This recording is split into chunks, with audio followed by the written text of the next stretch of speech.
все знают, все слышат постоянно слово «колодка», но что такое колодка, никто толком не объяснял. Колодка – это форма обуви, ее носочная часть и высота приподнятости пяточной части, то есть высота каблука и носок. Это задается формой колодки.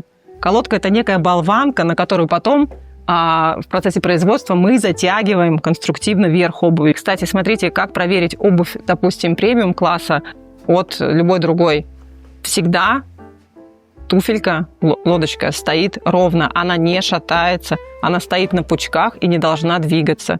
Это говорит о том, что все материалы, в том числе и промежуточные, подобраны правильно, и нога будет чувствовать себя комфортно на протяжении всего дня. Приподнятость допускается носочной части не больше 4 мм.